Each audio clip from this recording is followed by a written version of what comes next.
Siya bang asawa ni Leo? Diyos ko, mukha siyang inukit sa kahirapan. Bulalas ng sekretarya habang tumatawa. Pinagmamasdan si Amara na nakayuko naglalakad sa labi. Suot ang baduy na damit at makapal na salamin. Hindi ka ba nahihiya? Ang kapal ng mukha mong ipakita ang sarili mo rito. Sigaw ni Marga sabay tulak sa kanya. Ngunit sa likod ng maskara, kumislot ang kanyang labi dahil ang babaeng nilalait nila. Ang totoong siya, ang babaeng kayang agawin ng lahat sa kanila. Hindi nila alam isang lihim ang sasabog na makapagpapabagsak sa kanilang lahat. Bago ka pa lang sa channel neto, ibang kwento ni Ate Jane, istorya mo, ikwento ko. Huwag kalimutang pindutin ang notification bell at subscribe button. Mukha siyang katulong. Diyos ko, yan ba talagang asawa ni Sir Leo? Huwag kang maingay, baka marinig. Pero totoo naman, tingnan mo yung sapatos niya. Gawa yata sa palengke. Isa-isang nag-angat ng tingin ang mga sekretarya, mga empleyado, at ilang bisita sa maluwag na labi ng De Rivera Architects, ang pinakamalaki at pinakaprestihiyosong architectural firm sa buong Makati. Ang kanilang mga mata ay sabik sa chismis at malalait. Lahat nakatuon sa isang babae na halos ikubli ang mukha sa likod ng makapal na salamin at simpleng asul na bestida na walang kabuhay-buhay ang tela. Si Amara. Hawak-hawak niya isang envelope na tila nanginginig sa higpit ng pagkakayapos. Malamig ang pawis sa kanyang batok. Ilang taon na siyang hindi nagpupunta rito. At kung hindi lang dahil naiwan ni Leo ang kontratang kailangan niya para sa bidding, hindi siya aapak sa lugar nito kahit kailan. Pero kailangan niya. Kailangan ng asawa niya. Pangit na nga. Paduy pa. Bulong ng isa sa mga intern. Sabay tawa. Si Amara pinilit tumingin sa sahig.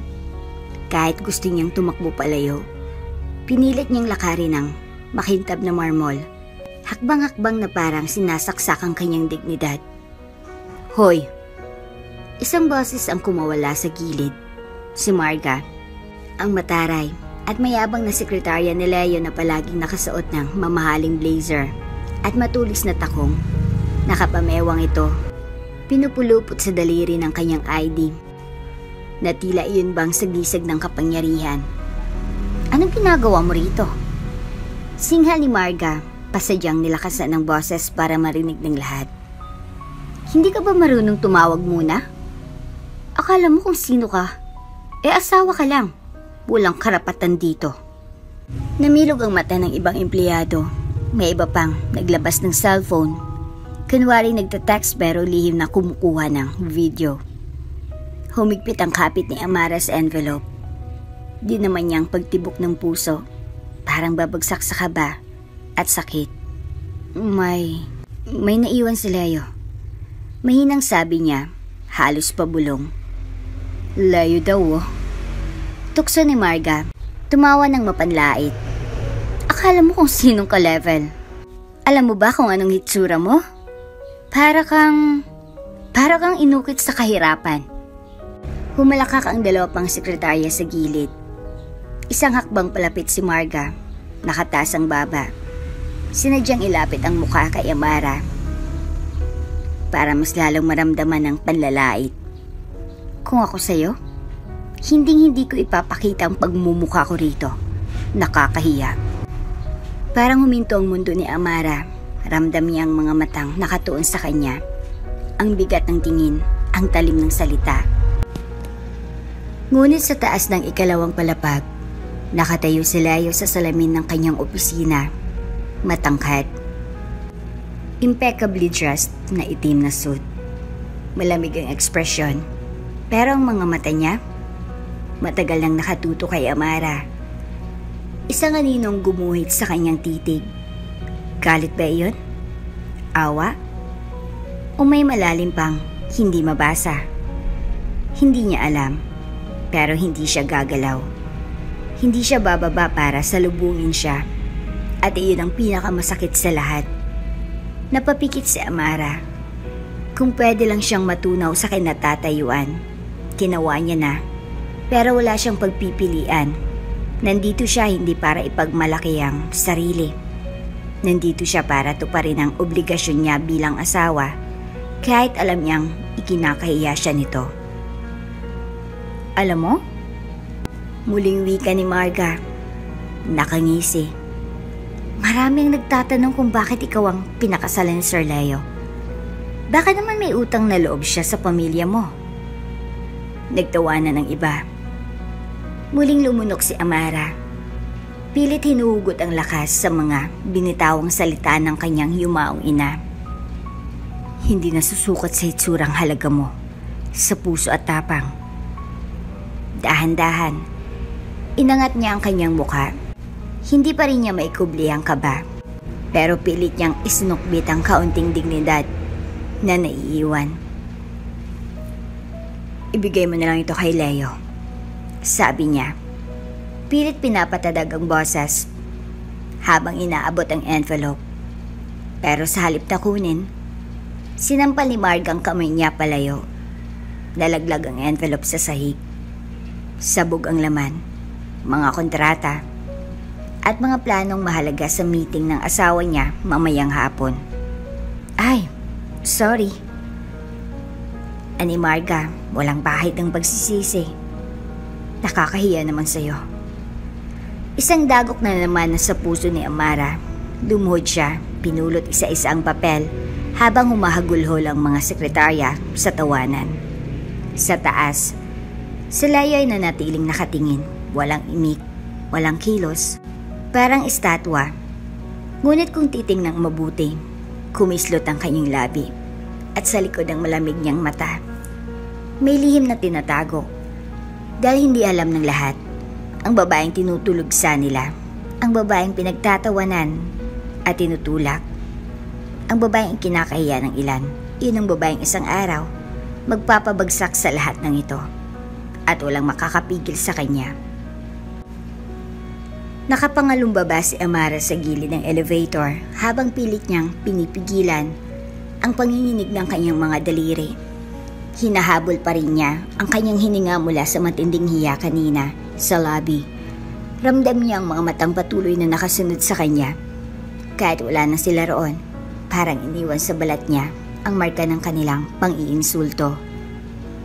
Marahan niyang hinaplos ang pisngi. Basang-basa ito ng pawis at kaunting luha. Hinapit niya ang sarili, pilit. Pinapaalala na hindi siya pwedeng madala ng kahiyan. Ngunit kahit ilang ulit niyang sabihin sa sariling, wala siyang pakialam. Kumagat pa rin sa laman niya ang sakit. Nilingon niya ang kanyang refleksyon sa makintab na elevator door. Nandun pa rin ang babaeng hindi kailanman kinagigiliwan ng mga mata ng Maynila. Makapal na kilay. Kulot na buhok na parang hindi madaluyan ng suklay. Makakapal na salamin na sumasakop sa kalahati ng kanyang mukha. Kung titignan, mukha nga siyang Betty LaFia. Pero yun ang itsura niyang sinanay niyang mahalin. O siguro, iyon ang itsura niyang sinanay niya itago ang tunay. Isang malalim na buntong hininga ang pinakawalan niya. Kung pwede lang sana siyang magtago sa anino ni Leo habang buhay, ginawa na niya. Pero may bahagi ng puso niya ang patuloy na umaasa na kahit isang beses man lang matuto siyang ipaglaban nito. Bumukas ang elevator. Nakatungo si Amara. Handa nang lumabas at tumakbo palayo. Ngunit isang anino ang sumalubong sa kanya. Mabilis siyang iniangat ang tingin. At muntik na siyang mapaigtad sa gulat. Si Leo. Nakatayo siya roon. Nakasandal sa gilid. Nakasuksok ang isang kamay sa bulsa. Hindi niya alam kung gaano katagal itong naroon. Hindi rin niya mawari kung paano nito nalaman kung saan siya bababa. Pero ang pinaka nakakapagtaka sa lahat, ang ekspresyon ng kanyang asawa. Wala nang nakasanayang lamig. Saglit na katahimikan. Kailangan mo ba ng... Basag na boses ni Amara. Ngunit hindi siya pinatapos ni Leo. Marahan nitong inangat ang kamay. At tinapunan siya ng titig na malamig. Pero may bahid ng kakaibang pag-aalala. Kumain ka na ba? Bulong nito. Halos pabulong na parang ayaw marinig ng iba. Nanlaki ang mga mata ni Amara. Ano? Tanong niya, hindi makapaniwala sa narinig. Tila naiinis si Leo na kailangan niyang ulitin. Bahagyan itong nilapit ang mukha. Pinipilit manatiling impersonal ang tono. Kumain ka na ba? Parang piniga ang puso niya sa lahat ng tanong na inaasahan niyang marinig. Sermon, paninisi, pangungutya. Hindi niya naisip na ito ang sasabihin ng asawa. Hindi pa. Mahinang tugon niya. Isang kislot ang gumuhit sa labi ni Leo. Tila ba pilit pinipigilan ang sariling magpakita ng damdamin. Maghintay ka rito. Ha? Hindi siya pinansin. Lumakad si Leo palayo. Mabilis ang mga hakbang.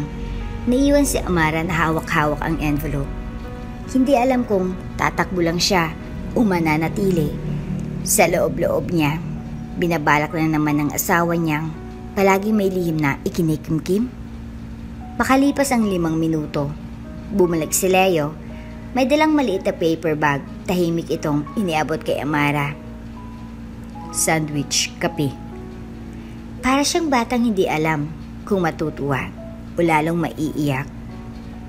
Hindi mo kailangang gawin to, sabi niya. Nanginginig ang boses. Alam ko. Maikling sagot ni Leo. Pero gusto ko. Nagkatinginan sila. Ilang segundong mahabang walang kumikilos habang ang mata ni Leo itim, malalim. Parang may dinadala. Gusto niyang basahin. Gusto niyang unawain, pero hanggang ngayon, parang may makapal na pader na nakaharang sa pagitan nila. Marahan niyang kinuha ang paper bag. Ingat na parang baso iyong babasagin. Salamat. Mahina niyang sabi. Saglit na tumango si Leo. Saka lumingon na parang may pilit tinatago sa kanyang ekspresyon. Uuwi ka na ba? Tanong nito, kunwari walang pakialam. Oo, ayaw ko nang makaistorbo. Sagot niya halos pabulong. Hindi ka istorbo. Para siyang tinamaan ng kidlat. Hindi niya alam kung totoo yun o bahagi ng pagpapanggap ni Leo para hindi siya mapahiya. Pero kahit ano paman, lumambot ang isang bahagi ng dibdib niya na matagal nang matigas sa tampo. Nilingon niya ulit ang refleksyon sa elevator. Ang babaeng kulot ang buhok. Makapal ang salamin, hindi marunong mag-ayos ng kilay. Iyan pa rin ang nakikita niya, pero sa gilid ng salamin, kita niya mismo ang siguro'y kunwa-kunwarian na anyo ng kanyang asawa. Tahimik ang buong bahay nang dumating si Leo. Hindi na siya nagtakang buksan ng ilaw sa sala. Kabisado niya na ang bawat hakbang, bawat sulok. Ramdam niya ang bigat ng gabi. Parang kasabay ng kanyang katawan ang isang bagyong hindi maipaliwanag. Sa likod ng kortina, si Amara'y nakaupo sa gilid ng sofa. Marahan siyang lumapit. Pilit hinahablot ang tapang para magsalita. Ngunit bago pa man siya makabuka ng bibig, naamoy niya na ang mabangong halimuyak ng alak na bumalot kay Leo. Hindi lasing ang asawa niya, pero malinaw na nakainom ito. Sapat para maging mas malamig ang kilos, mas mailap ang mga mata. Dumiretso si Leo sa hagdan, hindi siya nilingon. Leo? May nang tawag ni Amara. Hindi ito tumigil. Leo? Ulit niya, ngayon mas mariin ang tinig. Huminto ang lalaki sa gitna ng baitang. Dahan-dahan itong lumingon. Sa liwanag mula sa lamparang nasa console table, doon niya napansin ang isang pulang marka sa kwelyo ng puting polo nito. Isang hugis labing halik na malinaw kahit pilitin niyang hindi tingnan. Parang biglang nawala ang hangin sa kanyang baga. Marahang napalud si Amara sa tabi ng hagdan. Hawak ang dibdib niya na parang tinutusok ng ilang karayom. Hindi niya alam kung saan hugutin ang tinig, pero kailangan niya ng sagot. May babae ka na ba? Basag yung tanong, garal-galang boses. Sandali silang nagkatitigan. Walang emosyon ang mukha ni Leo. Ngunit ang kanyang mga mata parang may ipo-ipong gustong kumawala. Sa halip na sumagot, dahan-dahan itong bumaba ng hagdan. Huminto ito sa harap niya, pinagmasdan siya ng ilang segundo. Tila sinusukat ang lakas ng kanyang puso. Pagkatapos, marahang itinapat ni Leo ang palad sa kanyang balikat. Malamig ang kanyang palad, ngunit mas malamig ang katahimikang bumalot sa pagitan nila. Alam mo, ikaw lang ang asawa ko. Mahina ngunit buo ang boses nito. Hindi siya makagalaw. Hindi siya makaiyak. Hindi siya makapaniwala. Pero asawa bang turing mo sa akin? O palamuti lang na kailangan dalhin dahil sa obligasyon? Gusto niyang sumigaw. Gusto niyang itanong kung sinong babaeng iyon. Kung iyon bang dahilan kung bakit kahit kailan hindi siya magawang mahalin. Ngunit sa dulo, tanging ang mga salitang iyon lang ang lumalabas sa labi niya. Mahina, durog na durog. Kung totoo man, bakit parang ako na lang palaging humahabol? Saglit na umalo ng lalamunan ni Leo, ngunit hindi ito sumagot. Sa halip, muling ibinaba ang kamay mula sa kanyang balikat at iniwas ang tingin. Tahimik na tumalikod ang lalaki at umakyat ng hagdan. Bawat hakbang nito, parang nag-iwan ng sugat sa kanyang dignidad. Naiwan si Amara sa paanan ng hagdan, yakap ang sarili. Pilit niyang nilunok ang pait na tumutulo sa kanyang puso. Alam niyang kung sino siya at ang babaeng nilalait sa opisina. Ang babaeng hindi makatingin ng diretso sa salamin. Ang babaeng iniwan ng sariling ama noong bata pa siya. Ang babaeng hindi kailanman pinili ng lalaking minahal niya sa kabila ng lahat. Mabagal siyang tumayo. Tinungo ang kusina para uminom ng tubig. Nanginginig ang kamay niya habang mahawakan. Nahulog ito mula sa estante. Tumama sa tiles ang baso at nagkabasag-basag.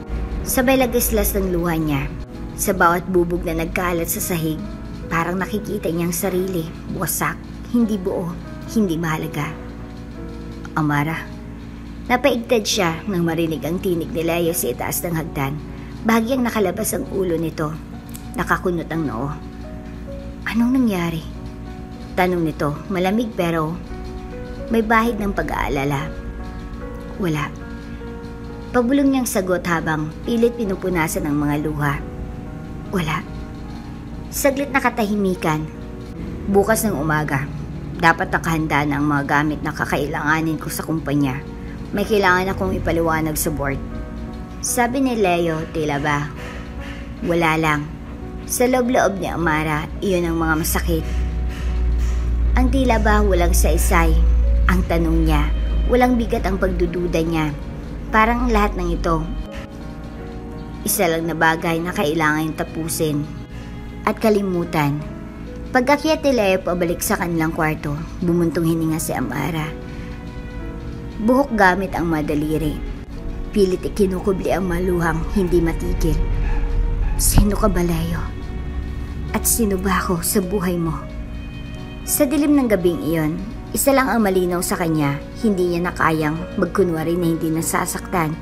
Ngunit hindi rin siya handang bumitaw dahil kahit ilang ulit siyang itulak palayo, kahit ilang beses niyang makita ang marka ng pagtataksil, ang puso niya tanga pa rin. Tanga sa pag-asang balang araw, magbabago rin ang lahat. Lumipas ang gabi na walang nag-usap sa kanilang dalawa. Tahimik na parang walang ibang taong nakatira sa malaking bahay na iyon, maliban sa malimig na hangin at alaala ng mga salitang hindi nasabi. Nang magbukang liwayway, unti-unting bumangon si Amara. Wala pa ring imik si Leo. Nasa gilid ito ng kama. Nakatalikod, tila ba nag-iisip ng malalim. Ilang ulit ng ganito ang umaga nila, magkasama pero parang estanghero. Habang pinagmamasdan niya ang matikas na likod ni Leo, muling sumagit sa isip niya ang dahilan kung bakit siya narito. 3 taon. 3 taon ng kasal na hindi batay sa pagmamahal. 3 taon ng pagiging asawa sa kontratang nakatali sa utang na loob. Napalunok siya, pilit pinipigil ang pamimigat ng kanyang dibdib. Naalala niyang araw na isinilid sa isang puting sobre ang dokumento. Ang kontratang pumirmi sa kanya kay Leo. Nakatayo siya noon sa harap ng ospital kung saan nakaratay ang kanyang inang malapit ang mawala. Ang ospital na iyon pagmamayari ng pamilya de Rivera. Kung pipirmahan mo ito, sagot na namin ang lahat ng gastusin. At lahat ng properties na nasinanla niyo, ako nang bahala. Maring sabi ni Don Jaime, ang ama ni Leo, habang nakaupo sa itim na sasakyan. 3 taon lang, pagkatapos, malaya ka na. Bakit ako? Nanginginig na tanong niya.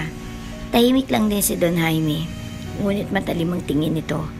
Waring sinusuri ang laman ng kanyang kaluluwa. Dahil ikaw ang taong hindi makakainteres sa pera namin. Mariing sagot nito. Walang kaalam-alam sa Amara kung bakit siyang napili. Pero sa gabing iyon, wala siyang ibang pagpipilian. Kailangan niya ng perang makakapagligtas sa kanyang ina. Kaya, kahit nanginginig ang kamay, pinirmahan niya ang kontrata. 3 taon. 3 taong pagpapanggap. 3 taon ng pagtitiis. 3 taon ng pag-asa na baka sakaling matutunan din siya ni Leo na mahalin. Ngunit sa bawat araw na lumilipas, lalo lang yung nararamdaman na wala siyang puwang sa puso nito. Pagbibihis ka na ba? Pasag na malamig na tinig ni Leo sa katahimikan. Hindi siya lumingon, nakatayo pa rin. Inaayos ang cuff link ng kanyang puting sleeves. Oo, may niyang tugon, pilit isinusubo ang boses para hindi marinig ang panginginig nito. Tumayo si Amara, dahan-dahang iniwas ang tingin. Sa bawat araw niya, ramdam niyang bigat ng papel niya iyon. Ang kontratang parang multong lagi niyang pasan. Papalapit na siya sa pinto ng banyo nang mapansin niyang refleksyon ni Leo sa salamin ng cabinet. Saglit silang nagtagpo ng tingin. Muli, wala siyang mabasa. Pero sa isang iglap, may kung anong kumislap sa mata nito. Isang damdaming hindi niya kayang pangalanan. Ilang segundong nagtagpo ang kanilang paningin. Walang salita, walang kilos. Pero tila umuukit iyon ng sugat sa kanya. Leo. Mahinang tawag niya. Hindi niya alam kung bakit.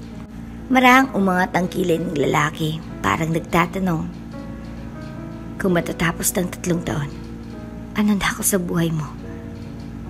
Tahimik si Leo. Sa wakas, sumuliap ito sa kanya. Malamig ang boses pero bahagyang namamaos. Huwag mo intindihin yan. Hindi pa naman tapos. Hindi pa naman tapos. Iyon lang? Wala man lang katiyakan kahit 1% ng pusing to ay napunta sa kanya? Napapikit si Amara. Hindi na siya umimik. Pumasok siya sa banyo at isinara ang pinto ng marahan.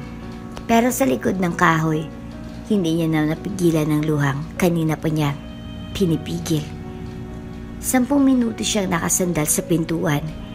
Pilit tuyo ang mga mata hanggang sa dandahan siyang bumangon, humarap sa salamin. Hindi ka dapat umasa. Mahinang bulong niya sa sarili. 3 taon lang ito. Tapos, wala ka na. Habang binabasa niya ang mukha niya, doon niya muling napansin ang kulot na buhok, makapal na salamin, at maputing balat. Ang babaeng ito ang piniling ipakita sa mundo.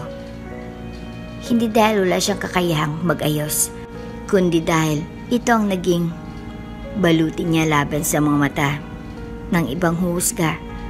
Ngunit sa likod ng maskara, alam niyang may ibang siya.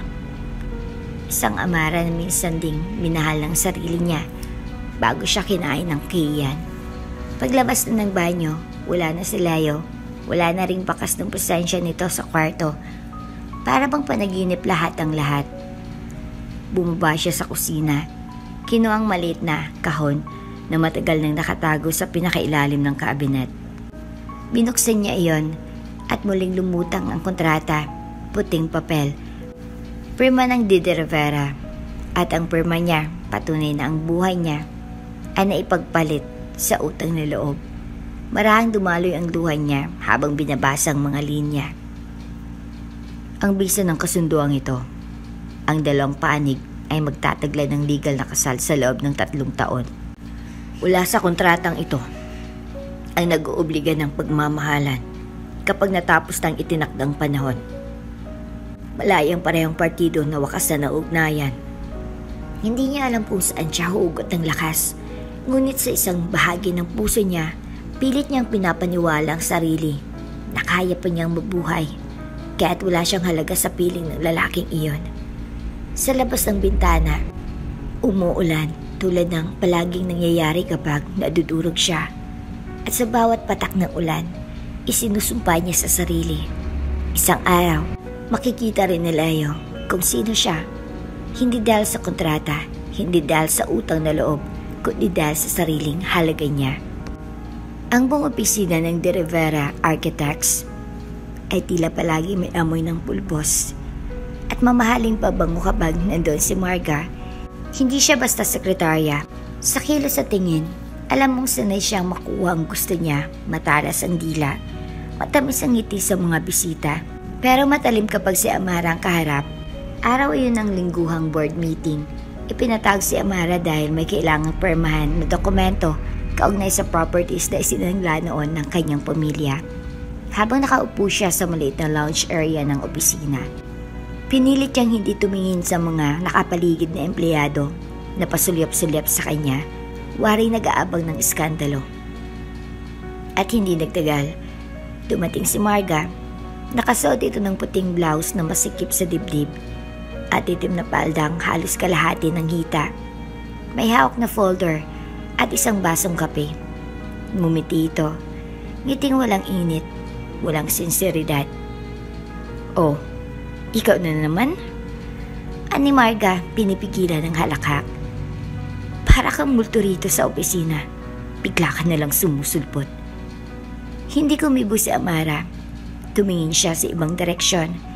Kunwari abala sa pagtingin sa mga brochure sa mesa. Ngunit hindi iyon ikinatuwa ni Marga.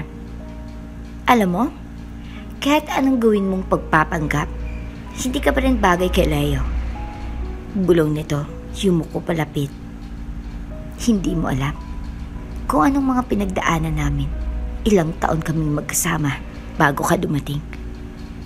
Bago ka pinilit ipakasal sa kanya." Napapikit si Amara sa hawak na bag. Magkasama? Parang tinusok ang puso niya ng malamig na karayom. Pinunasan ni Marga invisible na dumi sa kanyang lamesa. Saka ngumiti ulit. "Kung alam mo lang kung anong klaseng pagmamahal meron kami noon, maiintindihan mo kung ikaw ang sobra."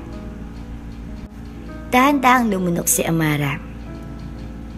"Hindi ko kailangan malaman." Mahinang sagot niya. "Talaga?"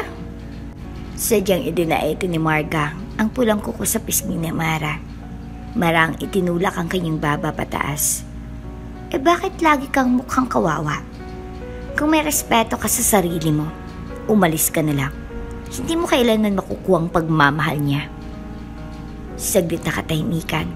Pilit pinigil ni Amara ang panginginig sa kanyang baba. Gusto niyang sumagot. Gusto niyang sigawan si Marga, pero wala siyang lakas. Sa kaibuturan ng kanyang puso, may bahagi siyang takot na baka totoo ang lahat ng iyon. Sa pintuan ng opisina, biglang lumitaw si Leo. Hindi nito sinabi kung gaano katagal siyang nandoon, pero ang malamig na tinig niya'y sapat para mapatigil si Marga. "Marga." Napaatras ang babae, kunwari inosente. "Sir." Lumapit si Leo kay Amara. Tumingin sa kanya na para bang sinusuri kung na may nasaktan. Tahimik siyang pumesto sa tabi nito. Saka bumaling kay Marga. "May problema ba rito?" Tanong niya, mababang boses pero mabigat. "Wala po sir, nag-aayos lang po ako ng schedule." Mabilis na sagot ni Marga. Pinilit umiti. Kung ganon, bumalik ka sa mesa mo. Kitang-kita ni Amara ang pamumula ng pisngi ni Marga bago ito tumalikod. Ngunit bago pa tuluyang makalayo, humarap ulit ito sa kanya at tumitig. Tiitig na nagbabanta. Pag-aalis ni Marga, naupo si Leo sa tabi ni Amara. Ilang segundo siyang hindi nagsalita, tanging tunog ng aircon at may nangyabag ng empleyado sa labas ang umaalingaw-ngaw. Anong sinabi niya sa'yo? Tanong ni Leo sa wakas, hindi tumitingin. Umiling si Amara. Wala.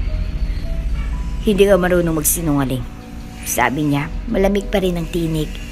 Pero may bahid ang pag-aalala na hindi nito maikubli. Huwag mong pakinggan ang mga sinasabi niya. Bakit ba siya ganyan? Pabulong na tanong ni Amara. Pilit iniiwas ang mga matang nagbabanta. Nang tumulo ang luha. Ano ba ako sa buhay ninyong dalawa? Muling katahimikan. Saglit na napapikit si Leo. Hindi mo kailangan marinig ang mga detalye. Pero sa puso ni Amara, iyon ang lalong sumugat. Ang hindi niya malamang katotohanan. Ang hindi niya alam kung totoo ba siya lang ang asawa o kung may parte pa sa puso ni Leo ang babaeng iyon. Maya-maya, naramdaman niyang marahang pagdampi ng palad nito sa kanyang kamay. Huwag mong pakinggan. Ulit ni Leo, mahina na ngayon ang tinig. Pero paano kung totoo? Tanong niya, tuluyan ng tumulo ang luha. Paano kung tama siya? Nawala akong halaga. Dahan-dahan siyang tiningnan ni Leo. Sa unang pagkakataon, nakita niyang parang may lamat ang malamig na maskara nito. Hindi siya sinagot. Pero sa paraan ng pagkakahawak ni Leo sa kanyang kamay, parang may gustong ipahiwatig, isang bagay na hindi nito kayang bigkasin. At sa sandaling iyon, napagtanto ni Amara na kahit gusto niyang lumaban, kahit gusto niyang magpakatatag, may bahagi sa kanya na marupok. May bahagi sa kanya na hindi pa rin makawala sa pag-asang baka may puwang siya sa pusong iyon. Nang kumawala si Leo sa pagkakahawak, iniabot nito ang folder na dapat permahan, tahimik, hindi umiwas ng tingin. Habang tinatanggap niyang dokumento, ang mga mata nila'y nagtagpo, punong-puno ng mga salitang hindi mabigkas. At sa gilid ng opisina, hindi niya alam, si Marga ay nakasilip muli. Ang labi nito, bahagyang nakakorba sa ngiting puno ng lihim. Isang ngiti na nagsasabing hindi pa tapos ang laban. Mag-aalas 8 ng gabi nang makauwi si Amara mula sa opisina. Tahimik ang bahay, tahimik na parang may nagmamasid. Iniwan niya ang bag sa sofa at huminga ng malalim. Buong araw na siyang balisa. Mula nang mapansin niya ang malamig na titig ni Marga sa kanya bago siya umalis. Hindi na siya mapakali. Parang may nakasabit na panganib sa paligid. Naghihintay lang ng tamang sandali para umatake. Habang inaabot niya ang mga sulat sa console table, napansin niya ang isang sobre na walang pangalan ng sender, puting sobre, walang sulat kamay o tatak. Tila isinuksok lang doon nang walang gustong makaalam kung kanino galing. Kumislot ang kaba sa dibdib niya habang marahang binubuksan iyon. 1, 2, 3 segundo. Paghatak niya ng papel, ramdam niya ang lamig ng hangin sa batok niya. Parang may espiritong dumaan. Isang pirasong papel ang iyon, kulay abong, parang galing sa lumang typewriter. Ngunit sapat ang laman para manginig ang mga tuhod niya. Kung gusto mo pang mabuhay ng matagal, umalis ka na sa buhay ni Leo. Hindi ikaw ang para sa kanya. Bumigat ang palad ni Amara. Unti-unti siyang napaupo sa gilid ng sofa. Hawak ang sulat na parang mabigat sa bakal. Saglit siyang napatingin sa kisame. Pilit humuhugot ng lakas. Hindi ako magugulat ko. Si Mark ang may gawa nito. Bulong ng isip niya. Pero ang tinig sa sulat, parang may mas malalim pang galit. Parang hindi lang inggit ang ugat, kundi puot na matagal ng kinikimkim. Napalunok siya. Isang bahagi ng pagkatao niya ang gustong umiyak sa takot. Pero may bahagi ring naninindig, tinataboy ang panginginig ng tuhod. Bakit ako matatakot? Pinunit niya ang sulat sa gitna, sa kanya muling pinunit. Ulit-ulit hanggang sa maging maliit na piraso ang mga papel. Ibinagsak niya ang mga iyon sa basurahan, nanginginig man ng kamay. Mabilis siyang tumayo at nagpunas ng luha. Lumapit siya sa salamin sa gilid ng sala. Doon niya muling nakita ang babaeng kulot ang buhok, makapal ang salamin at laging tinutuligsa. Pero habang tinitingnan niya ang sariling mata, may nakita siyang hindi inaasahan. Matapang ang babaeng ito. Hinaplis niyang pisngi. Huminga ng malalim. Hindi ko kailangan matakot. Bulong niya, nanginginig pero matatag. Malapit na rin naman ang matapos ang 3 taon na kontrata namin. Kapag dumating ng araw na iyon, mawawala na rin ako sa buhay niya. Napayuko siya. Hindi niya alam kung bakit may kirot sa dibdib niya habang sinasabi iyon. Siguro dahil kahit kailan, hindi siya umasa na mananatili siya. Pero kahit gaano kasakit, iyon ang katotohanan. Hindi siya mahal ni Leo. Hindi siya kailanman magiging sapat. Tumunog ang pinto, napabalikwas siya ng tingin. Si Leo, nakasuot ng itim na coat, may hawak na laptop bag. Sandaling nagtagpo ang mga mata nila. Tila may gustong sabihin si Leo pero hindi agad nakahanap ng salita. Anong nangyari? Tanong nito, mababa ang tinig. Napansin marahil lang pulang mata niya. Wala. Mabilis niyang sagot. Tinalikuran ang basurahan. Pagod lang ako. Hindi kumibo si Leo. Tahimik itong pumasok. Inilapag ang gamit. Saka lumapit sa kanya. Ilang hakbang lang ang pagitan nila. May problema ba? Tanong nito. Hindi pa rin umaalis ang malamig na anyo. Pero may umaalingaw-ngaw ng pag-aalala. Saglit na natigilan si Amara. Gusto niyang sabihin ng totoo, ang sulat, ang pagbabanta, pero naisip niya, anong silbi? Hindi naman siya importante kay Leo. Hindi siya asawang ipinagtatanggol nito ng buong puso. Isa lang siyang obligasyon. Kaya ngumiti siya kahit nangingilid ang luha. Wala, matutulog na ako. Dumaan siya sa tabi nito. Ramdam ang init ng balikat ni Leo. Nasaglit niyang nasagi, ngunit hindi siya lumingon. Hindi siya nagpasintabi dahil kung lalapit pa siya, baka tuluyan nang bumigay ang puso niya. Nang makapasok siya sa kwarto, isinandal niyang likod sa pinto, pinikit ang mga mata. Hindi na magtatagal, matatapos rin ng lahat ng ito. Iyon ang ulit-ulit niyang sinabi sa sarili habang unti-unting bumabagsak ang luha sa pisngi niya. Pero sa kaibuturan ng puso niya, may tinig na bulong ng bulong.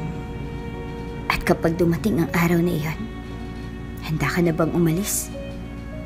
Sa labas, narinig niyang bumuntong hininga si Leo. Muli, katahimikan. 2 puso magkalapit pero hindi kailanman magkarugtong. At sa basurahan, nakasilip pa rin ang piraso ng sulat. Parang multong hindi niya kayang katakasan. Sa loob ng opisina ni Leo, mahigpit ang pagkakasara ng pintuan. Nakaupo siya sa gilid ng kanyang malaking mesa. Hawak ang isang file ng bagong proyekto. Ngunit hindi iyon ang laman ng isip niya. Ilang minuto pa siyang nakatulala sa sahig, pilit hinuhuli ang direksyon ng sariling damdamin. Mula nang mapansin niya ang tungkol sa mga mata ni Amara kagabi, may isang bahagi sa kanyang dibdib na hindi mapakali. Parang may hinahabol siyang hindi niya alam kung kailan nagsimulang mawala. 3 taon. 3 taon ang kasunduang ito. At sa mga natitirang buwan, hindi niya maipaliwanag kung bakit ayaw niya itong matapos. Marahan niyang pinisilang tulay sa kanyang ilong. Hindi siya pwedeng mahulog sa ilusyong ito. Iyon ang usapan nila ng kanyang ama. Isang kasal na walang obligasyon ng damdamin. Walang pagmamahalan, walang komplikasyon. Pero bakit ganito? Bakit kapag nakikita niya ang luhang pilit itinatago ni Amara, may humihila sa kanya na yakapin ito? Mabigat ang buntong hininga niya nang biglang bumukas ang pinto. Pumasok si Marga, dalang isang folder at ang dating pamilyar na ngiting inaakala ng lahat nakaakit-akit. Pero para kay Leo, matagal nang wala iyong saysay. Leo? Simula ni Marga, lumapit ng walang paalam at inilapag ang folder. May dala akong proposal para sa project sa Tagaytay. Hindi siya tumugon. Tahimik niyang sinulyapan ng papel. Saka muling ibinalik ang tingin sa sahig. Napansin ni Marga ang kaulangganan niya. Tumabi ito sa kanya, Bagyang isinandal ang balikat sa braso niya. Alam mo, pwede naman natin balikan kung ano tayo dati. Pwede tayong magsimulang muli. Mariin niyang ipinikit ang mga mata. Pilit nilulunok ang inis. Hindi na siya magugulat sa linyang iyon. Ilang buwan nang ganito si Marga. Laging nagpaparinig. Laging binabalik ang nakaraan nilang matagal niya nang ibinaon. Marga. Malamig niyang sabi, hindi tinitingnan. Hindi na mauulit yun. Bakit? Marahang tanong ng babae. Bagyang nangiinig ang tinig. Dahil ba sa kanya? Sa babaeng iyon? Mula sa likod ng paningin, nakita niyang kumislot ang panga ni Leo. Dahil ba, kahit hindi mo aminin, siyang gusto mo makasama? Sa unang pagkakataon, tumingin si Leo ng diretso kay Marga, malalim, mariin. Hindi mo na yun kailangan alamin. Napaatras si Marga, ilang segundong katahimikan ang namagitan sa kanila hanggang sa muling bumalik ang matamis pero laso ng ngiti nito. Hindi ako susuko. Aniya, kahit kailan. Lumapit siya muli. Nagbabakasakali na hawakan ng kamay ni Leo. Ngunit bago pa siya makadampi, mariing nagsalita si Leo. Makinig ka, Marga. Napahinto si Marga sa kalagitnaan ng hakbang. Kapag narinig ko pang nilait mo si Amara o sinaktan siya, kahit sa salita, huwag kang magulat sa gagawin ko. Mababa ang boses niya pero parang kulog sa bigat. Hindi ko hayaang tapakan mo siya. Dangatalang labi ni Marga. Hindi mo ako kayang itaboy. Pabulong nitong tugon. Alam mong mahal pa rin kita. Pero hindi na siya sinagot ni Leo. Tumalikod siya at tumingin sa bintana. Pinilit isinara ang anumang damdaming pilit bumabangon sa pagitan nila. Nang makaalis si Marga, isinandal ni Leo ang noo sa malamig na salamin ng bintana mula roon. Tanaw niyang ilang bahagi ng Maynila, ang kalsadang matagal niya nang piniling hindi pansinin. Ang mundong kinakasangkutan niya pero hindi kailanman naging kanya. At doon, sa katahimikan, pilit niyang tinatanong ang sarili. Ano bang meron kay Amara na hindi ko kayang takasan? Magdamag na hindi mapakali si Amara. Kanina pa siya paikot-ikot sa sala. Hawak ang tasa ng kape na matagal nang lumamig. Paulit-ulit niyang iniisip ang narinig niya sa kabilang silid ilang oras nang nakalipas. Isang usapan kahit pilit niyang iwaksi sa isip, paulit-ulit na bumabalik. Bumalik siya sa alaala ng hapon kanina. Sa mismong sandaling iyon, nagsimulang gumuho ang mundong akala niya ay unti-unti niyang natatanggap.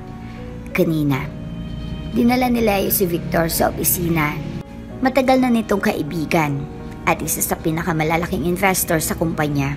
Palaging maaliwalas ang mukha ni Victor, palaging may dalang mamahaling regalo at palaging marunong umiti sa mga tao. Pero ngayong hapon, may nakita si Amara na hindi niya kailanman inakala. Nasa maliit siyang stockroom noon na naghanap ng file na ipinakuha ni Leo. Bahagyang nakabukas ang pinto, kaya't lumabas ang boses ni Victor na may kausap sa telepono. Akala niya ay isa na namang business call hanggang sa marinig niya ang malamig. Tusong tinig nito. Kumpirmado na. Pagkatapos ng signing next week, siguraduhin yung tapos na sa Leo. Ayoko ng maraming tanong. Para siyang tinamaan ng kidlat. Namutla siya. Napapikit sa estante para hindi mabuwal.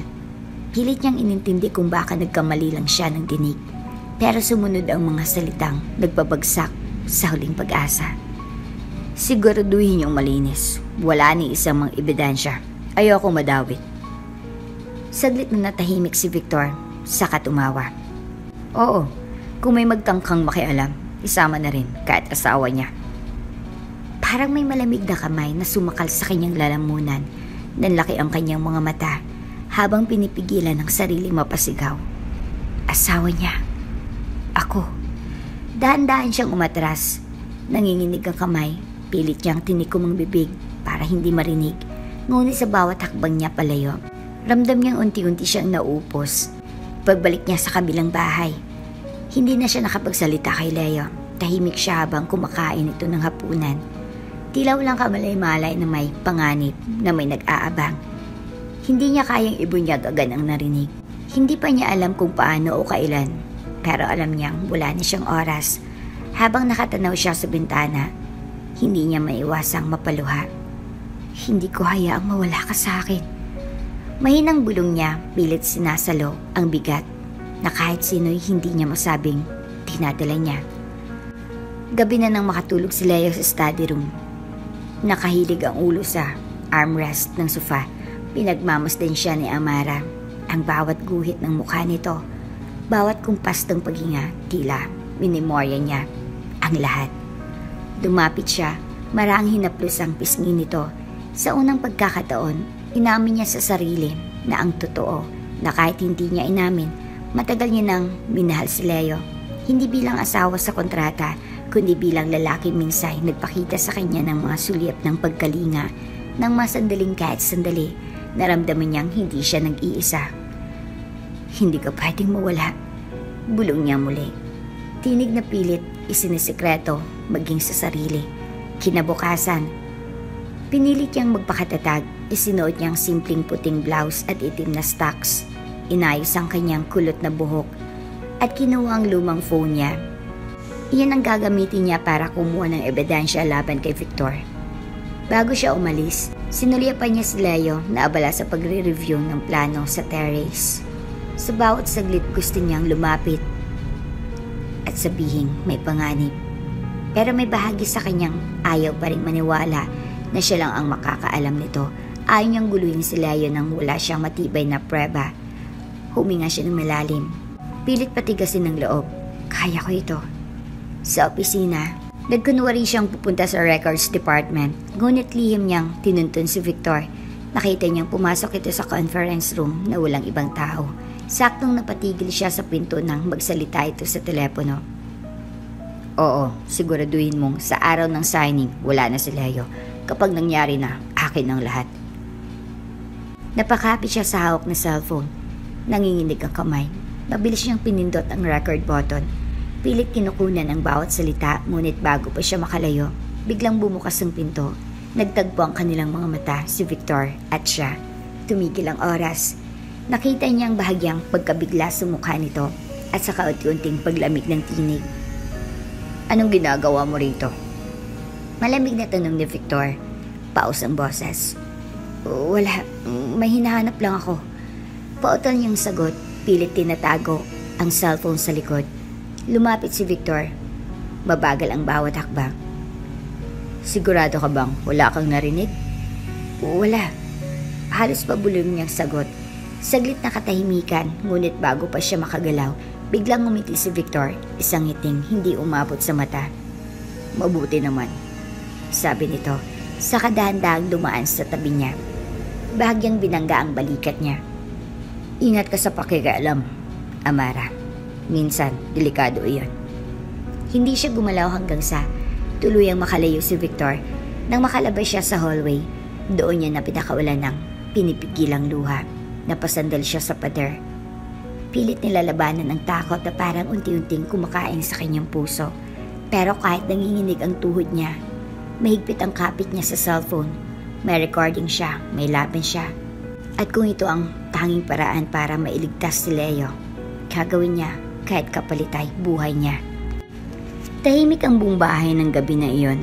Ilang oras nang nakaupo si Amara sa paanan ng kama. Hawak ang lumang cellphone na may laman ng kanyang lihim. Ang boses ni Victor, ang bantang sasagasa sa buhay ni Leo. Paulit-ulit niyang iniisip kung kailan niya iyon ipapakita, kung paano niya sasabihin may panganib, ngunit sa gitna ng mga tanong na hindi niya kayang sagutin, nanatili siyang nakatanaw sa lalaki sa kanyang harapan. Sa Leo, mahimbing ang tulog nito, maraang humihinga. Para bang wala itong ideya. Sa labas ng mga pader na ito, may kamay na gustong wasakin ng lahat. Dahan-dahan siyang tumayo. Lumapit sa gilid ng kama. Ilang beses siya na itong tinitigan sa mga sandaling tulog. Kapag wala ang maskara ng lamig. Kapag wala ang pader na itinayo nila sa isa't isa. Kapag ganito, parang ordinaryong mag-asawa lang sila. Hindi niya napigilang haplisin ng pisngi ni Leo. May init iyon sa palad niya. Tila pinapaalalahanan siyang totoo ito. Hindi isang panaginip. Bakit ngayon lang kita natutunang mahalin ng ganito? mahining niyang bulong. Napakagat siya sa labi, pinipigilan ng luhang pilit umaagos. Ilang taon siyang nagpakasasa sa ideya na wala siyang halaga rito. Naisa lang siyang palamuti sa buhay nito, pero ngayong alam niyang maaari itong mawala anumang oras. Doon niya na lamang hindi niya kayang mabuhay kung wala ito. Dahan-dahan niyang inilapit ang kanyang muka, pinagmasdan niya ang matangos na ilong nito. Ang mahinang pilik mata, ang bahagyang nakabukang labi. Isang iglap lang, isang sandali lang, marahang niyang idinampi ang labi niya sa labi nito. Akala niya ay sapat ng isang halik, isang pagtatapat na kahit hindi kailanman marinig ni Leo, may lalabas niya kahit saglit ang damdaming matagal niyang kinulong. Pero nang maramdaman niyang init ang labi nito, nang matikman niya ang matamis na hininga, hindi na siya makaalis. Parang may persang humihila sa kanya. Parang sa unang pagkakataon, may katotohanan kompleto ang kanilang dalawa. Napasandal siya sa dibdib ni Leo. Ninanamdam ang init, hanggang sa bigla siyang maramdaman ng lalaki. Marang kumilos ang mga labi nito laban sa kanya. Isang ungulang kumawala sa lalamunan ni Leo. Mababa, magaspang. Nang dumilat ito, dumama ang mga mata niya sa mata ni Amara. Mga matang punong-puno ng pagtataka, ngunit may bahid ng damdaming hindi maipaliwanag. Amara. Garlal na tinig ni Leo. Hindi siya nakasagot, nakaangat pa rin ang mukha niya. Nakalapat pa rin ang labi sa kanya. Isang saglit na katahimikan. Isang ikot ang mundo na tanging sila lang ang may alam. At nang hindi na makapigil si Leo, marahan itong inangkin ang labi niya sa isang halik na walang alinlangan, walang pilit, walang kontrata, walang kasunduan, kundi dalawang pusong pagod na sa pagpapanggap. Marahan siyang hinila ni Leo palapit. Naramdaman niyang init ng palad nitong dumapo sa kanyang batok. Ang bigat ng damdamin nitong humihingal. Hindi na siya makaiwas, hindi na siya makatanggi sa katotohanan. Matagal nang binabaliwala ng isip niya na mahal niya ito, na kahit ano pang sakit, kahit ilang ulit siyang saktan, siya pa rin ang hahanapin ng puso niya. Napasubsob siya sa dibdib nito nang maramdaman ng panginginig ng sariling katawan. Nang haplusin ni Leo ang kanyang buhok, napapikit siya at tuluyan nang bumigay ang lahat ng depensa. Anong ginagawa mo? Tanong ni Leo, boses na halos hindi marinig. Huminga siya ng malalim, isiniksik ang mukha sa leeg nito. Mahal kita. Pabulong niyang sabi, pilit nilulunok ang takot. Pasensya na, hindi ko na kayang itago. Mabigat ang katahimikan. Para siyang hiniwan ng sandaling iyon, ang pangambang baka wala siyang marinig na tugon. Hanggang sa maramdaman niya ang marahang paghawak ni Leo sa kanyang baba. Itinaas nito ang mukha niya. Tinitigan siya ng mga matang hindi malamig, hindi na mailap. Bakit ngayon mo lang sinabi? Mahina, garalgal na boses. Napaiyak siya. Dahil akala ko, wala na akong karapatan. Dahil akala ko, hanggang dito na lang ako. Marahan siyang niyakap ni Leo. Sa higpit niyang yakap, parang pinipilas ang lahat ng takot niya. At kung sabihin kong hindi ko na kayang mawala ka, bulong nito sa tenga niya, boses na basag na kahit anong pilit kong tanggihan, hindi ko na kayang hindi kita hanapin. Hindi niya na kayang sagutin. Ang mga labi nila muling nagtagpo, mas mainit, mas totoo. At sa gabing iyon, wala nang kontrata, wala nang pangakong 3 taon lang. Mayroon lang 2 taong sugatan, nagtatapat ang damdamin sa gitna ng dilim. Nang lumalim ang kanilang halik, hindi na nila napigilang dalhin ang bawat haplos, bawat bulong, hanggang sa tuluyan nang mawala ang lahat ng distansya sa pagitan nila, hanggang sa tuluyan nang maging isa ang kanilang mga puso. Maaga pa lang, abala na ang buong bahay sa paghahanda.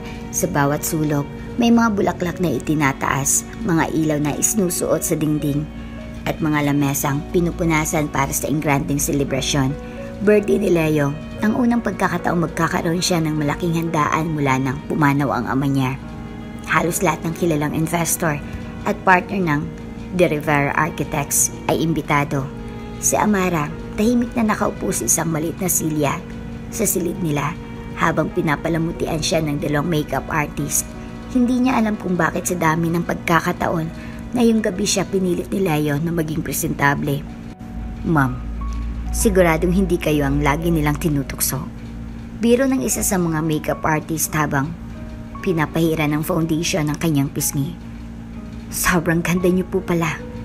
Napangiti siya ng bahagya pero hindi niya masabing nasisiyahan siya kasi alam niya hindi ang kagandaan niya ang importante, hindi rin ang party na ito kundi ang sekreto niyang nakabaon sa lumang cellphone.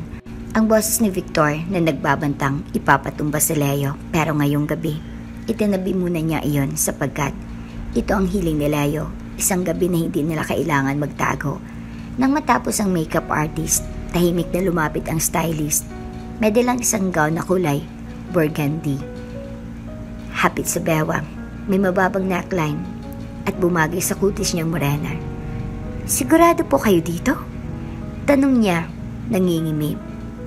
Opo, ngiti ng stylist. Pinili po ito ni Sir Leo mismo. Saglit siyang natigilan. Sa Leo? Marahan niyang hinaplos ang telang makinis. Hindi niya alam kung anong ibig sabihin nito. Kung pang-akit lang o simpleng kagustuhan na maipakita siyang maganda. Pero sa kaibuturan ng puso niya, may bahagyang pag-asa na baka kahit paano. Totoo ang lahat ng sinabi nitong mahal na siya. Lumalim ang gabi. Isa-isang nagsidatingan ng mga bisita, mga negosyante, politiko, kaibigan ni Leo mula kolehiyo. Tahimik si Leo habang nakipagkamay, nakangiti ngunit halatang may hinahanap.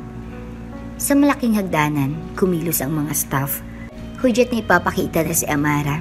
Tumigil ang tugtugin sa loob. Lahat ng tao napatingala. At doon, marahang bumukas ang pintuan. Si Amara. Nakatayo siya sa itaas ng hagdan. May konting ilaw na bumabalot sa mukha niya. Ang buhok niyang dati kulot at magulo. Ngayon ay maayos na nakaayos. Tumadaloy sa balikat. Ang makapal na salamin. Wala na. Tanging mahabang pilik mata at mapupulang labi ang bumagay sa kanyang hubog. Isang munting pag-irap ang gumuhit sa gilid ni Marga na nakatayo sa sulok. Nalilisik ang mga mata. Ngunit wala siyang magawa kundi mapatingin din. Sa ibaba, nanatiling nakatulala si Leo. Hindi siya gumalaw. Hindi nakapagbitaw ng kahit isang salita. Parang isang saglit na walang ibang tao sa silid kundi sila. Marang bumaba si Amara, hawak ang railing. Sa bawat hakbang, pakiramdam niya ay tinatanggal niya lahat ng maskara. Ang babaeng itinutuligsa, tinatawag na pangit, tinataboy. Hanggang sa huminto siya sa harap ni Leo.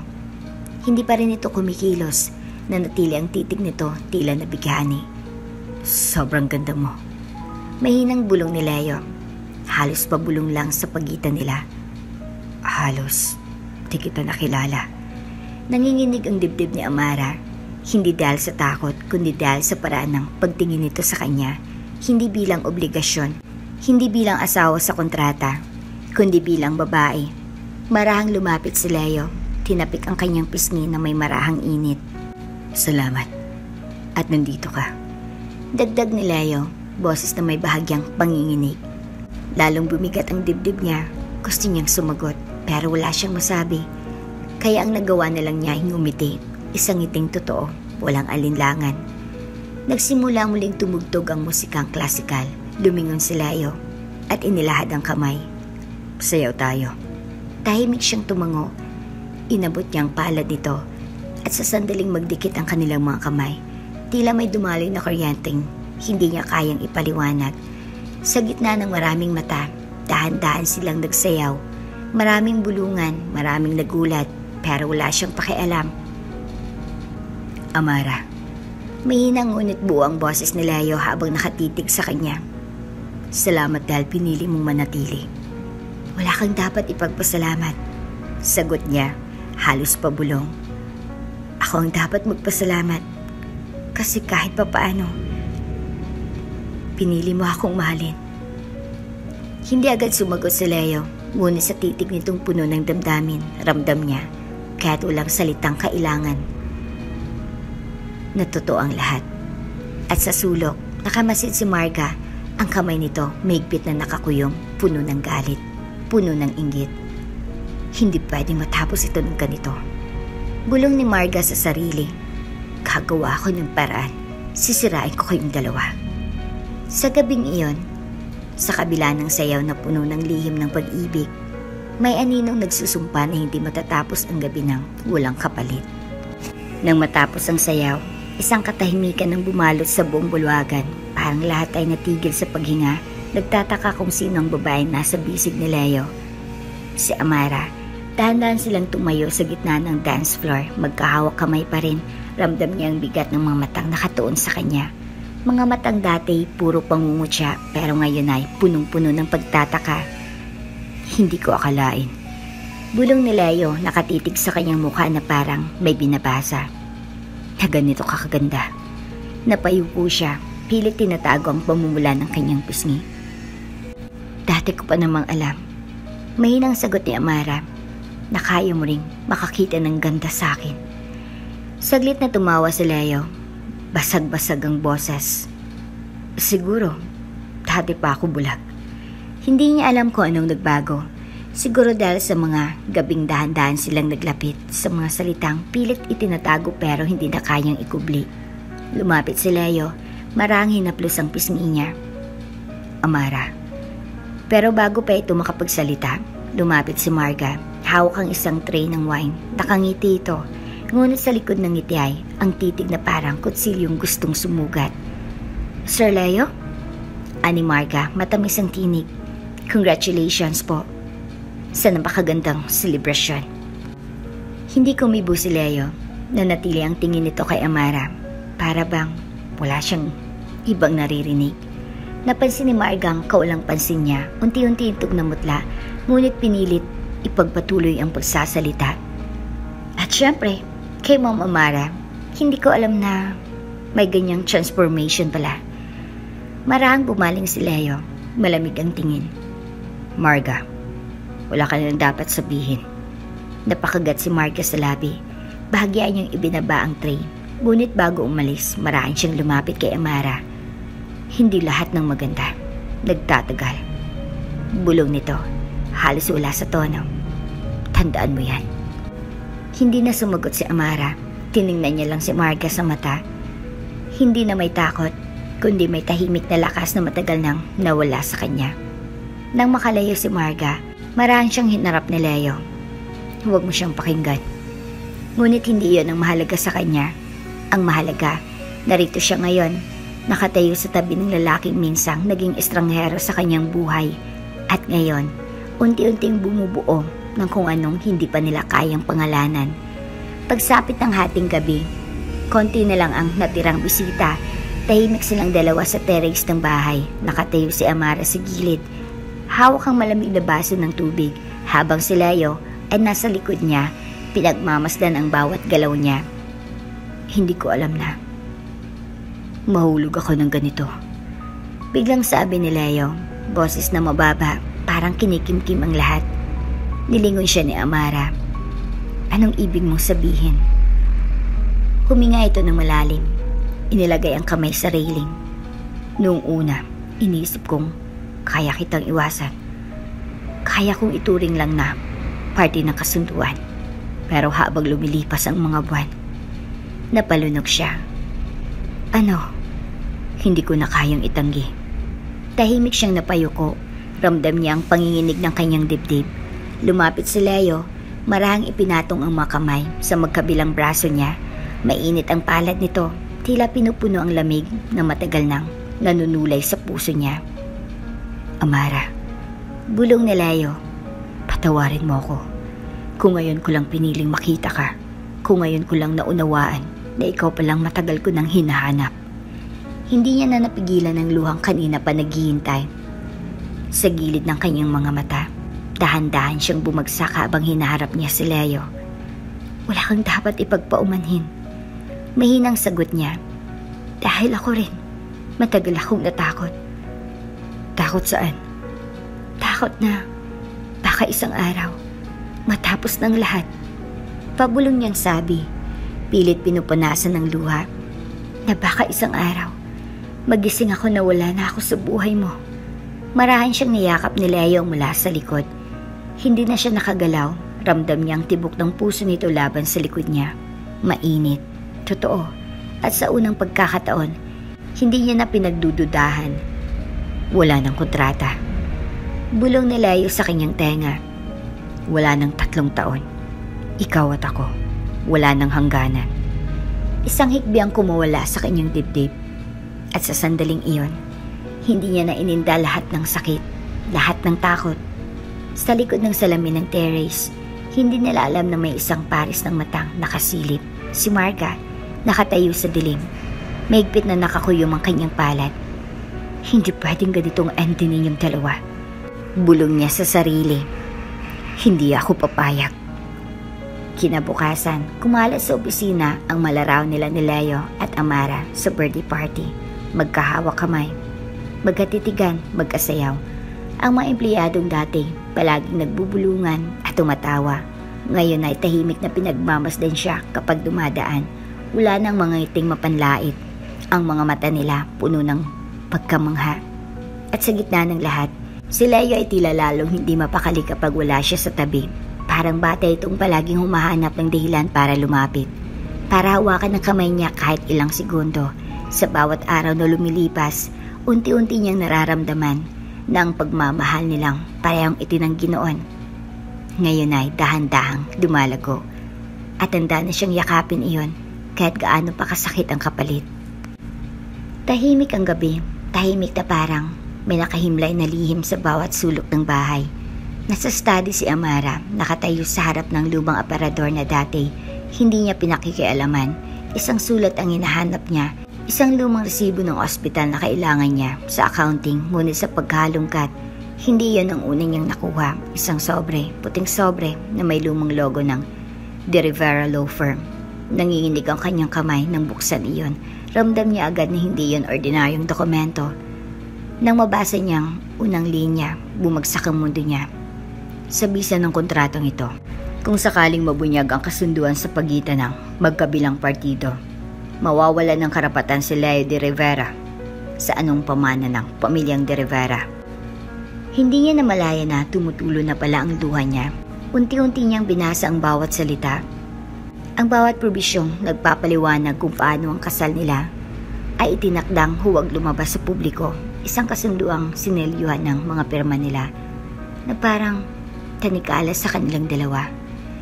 Kapag nabuking, mawawala ang mana ni Leo. Sumandal siya sa gilid ng mesa, pilit pinipigil ang sariling humagulhol. Ito bang dahilan? Ito bang dahilan kung bakit biglang bumait si Leo? Bakit biglang nagbagong pakikitungo nito? Dahil takot itong mawalan ng pamana? Napapikit siya sa dibdib niya, parang may kamay na pumipisil sa puso niya hanggang sa hindi siya makahinga. Hindi pwede. Bulong niya. Garagal ang tinig. Ayoko nang masaktan ulit. Samantala, nasa garden si Leo. Nakaupo sa itim na bangko, hawak ang cellphone. Isang gabi na siyang hindi makatulog. Hindi dahil sa negosyo. Hindi dahil sa mga obligasyon, kundi dahil sa takot.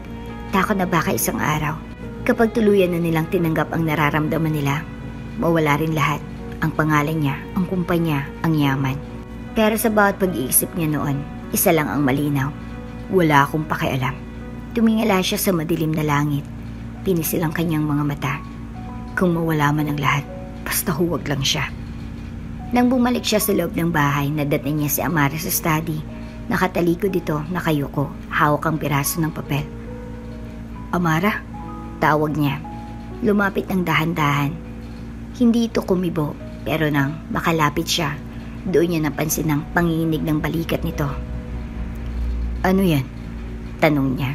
Ramdam ang malamig na kaba sa dibdib. Dahan-dahang humarap si Amara. Namubugto ang mga mata nito. Nanginginig ang labi. Ipinakita nitong kontrata, ang parehong papel na matagal niya nang kinalimutan. Ano to, Leo? Garalgal ang boses ni Amara. Ito bang dahilan? Kung bakit mo sinasabing mahal mo ako? Parang tinamaan siya ng matulis na pako sa dibdib. Hindi. Mahinang sagot niya. Pilit lumalapit. Huwag. Sigaw ni Amara, umurong palayo. Hindi mo ba naiintindihan? Lahat ng sinabi mo, lahat ng ginawa mo, lahat yun. Inisip kong totoo. Pero pagkatapos kong mabasa to, humagulhol siya. Pilit pinupunasan ng luha. Hindi ko alam kung alin pang totoo sa'yo. Amara, nilapitan niya ito. Hindi alintanang pagkuyom nito sa kontrata. Pakiramdam ko, matagal na akong nakatali sa pamilyang to. Pero sa lahat ng pinilit sa akin, ikaw lang ang naging totoo. Paano ako maniniwala? Bulong ni Amara, tinig na puno ng sakit. Paano ako maniniwalang hindi lang ito dahil sa mana mo? Mata sa mata silang nagkatinginan. Ramdam niyang bigat ng tanong na iyon.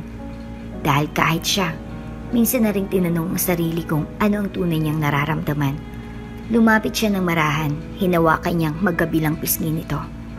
Amara, kahit anong ipagpalit sa akin, mana, negosyo, pangalan, wala akong pakialam.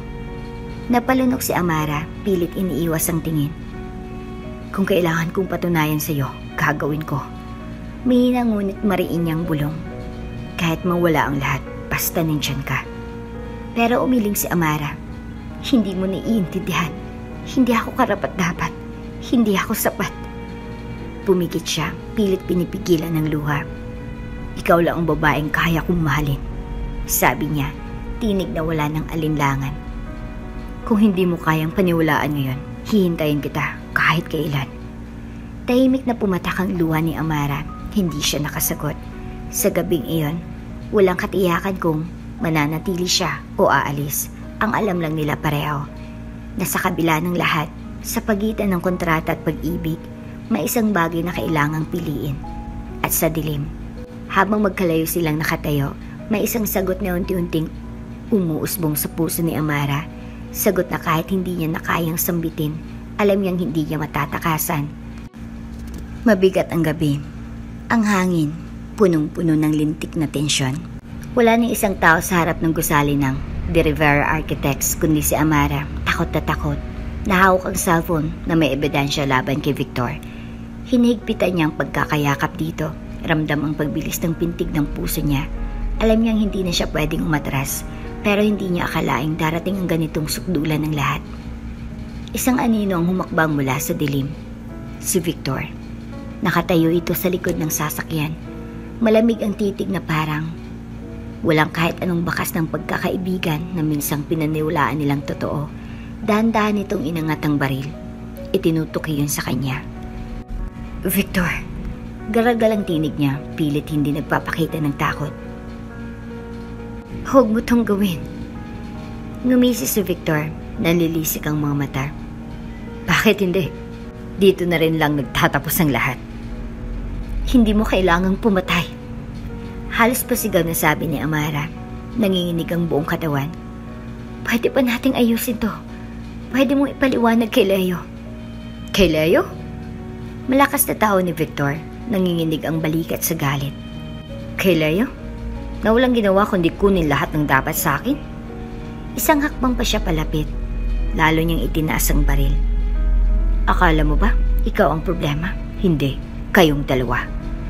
Tila bumagal ang oras. Ramdam niyang init ng kanyang luha. Hindi siya makagalaw. Hanggang sa may isang tinig na puminit sa katahimikan. Huwag mo siyang gagalawin. Si Leo. Sumulpot ito mula sa kabilang gilid. Pawis at habulang hininga. Galit na galit ang mga mata. Nanginginig ang mga kamao. Leo. Bulong ni Amara, nangingilid ang luha. Tumingin si Victor kay Leo, sakang ngumisi ng mabangis. Sakto. Total nandito na kayong dalawa. Sabay-sabay na kayong mawala sa landas ko. Dahan-dahan siyang lumapit pa. Pinagitnaan sila. Tinutok ang baril sa pagitan. Victor. Maraing sabi ni Leo, pilit hinahakbang ang mga paa para iharang ang katawan niya kay Amara. Kung galit ka, sa akin mo ibuhos. Huwag mo siyang idamay. Galit? Tumawa ulit si Victor, pero wala na ron ang dating sigla. Hindi lang galit, Leo. Buot. Buong buhay ko. Pinaniwala mo akong kaibigan mo ako. Pero sinong laging nasa itaas? Ikaw. Hindi mo kailangan gawin to. Maraing sagot ni Leo. Kung gusto mong tapusin ang lahat, ako na lang. Pero bitawan mo siya. Hindi niya na namalayang umiiyak siya. Hinawakan niyang braso ni Leo. Pilit siyang isinasangga. Hindi. Hindi ko papayagang mangyari to. Amara, Tumakbo ka. Ngunit maring utos ni Leo. Hindi man lang lumilingon. Hindi. Nanginginig ang boses niya. Kung babagsak ka, kasama mo ako. Nagkatitigan silang dalawa, isang titig na puno ng sakit, pag-ibig, at huling pagtanggap. Ngunit hindi sila binigyan ng sandaling iyon ni Victor. Bigla nitong inihanda ang gatilyo. Pareho kayong mawawala. Sigaw ni Victor, nanginginig ang mga kamay. Isang iglap, isang putok, isang sigaw. Leo! Tumigil ang mundo ni Amara nang maramdaman ang bigat ng katawan ni Leo na bumagsak sa kanya. Dumiretso siya sa semento, pilit sinasalong ang walang malay na katawan nito. Mainit ang dugo sa palad niya, tumadaloy pababa sa kanyang braso. Leo! Leo! Sigaw niya. Halos maubos ang boses. Gising ka! Huwag mo akong iiwan! Nanlaki ang mga mata ni Victor nang makitang nangyari. Para siyang biglang natauhan. Ang kamay nitong may hawak na baril. Unti-unting nanginginig. Ako ba? Garalgal ang tinig niya. Nangingilid ang luha. Ako bang may gawa nito? Hindi na siya pinakinggan ni Amara. Inilapit niya ang palad sa pisngi ni Leo. Humihikbi. Pakiusap. Huwag mong isarang mga mata mo. Dahan-dahang iminulat ni Leo ang mga mata. Mahinang tinig. Amara. Wala kang sasabihin. Umiiyak siya. Pilit pinipigilan ng takot. Tatayo ka. Tatayo tayo. Naririnig mo? Ngunit kahit lumalaban si Leo, unti-unting lumalabo ang tingin nito. Patawad. Bulong ni Leo. Halos hindi na marinig. Patawad kong gayon na kita minahal. Hindi. Huwag kang magsalita ng ganyan. Sigaw niya. Tinapik ang pisngi nito. Hindi mo ako iiwan. Ngunit sa likod ng kanyang mga hikbi, naramdaman niya ang kamay ni Leo na marahang lumalambot sa pagkakahawak sa kanya. Hindi. Hindi mo ako iiwan. Mahinang ulit niya, halos wala ng boses. Sa gilid, bumagsak ang baril mula sa kamay ni Victor. Tumulang luha nito, nanginginig sa pagkabigla at pagsuklam sa sarili. Ambulansya! Bulong ni Victor, parang nawalan ng ulirat. Kailangan natin ng ambulansya.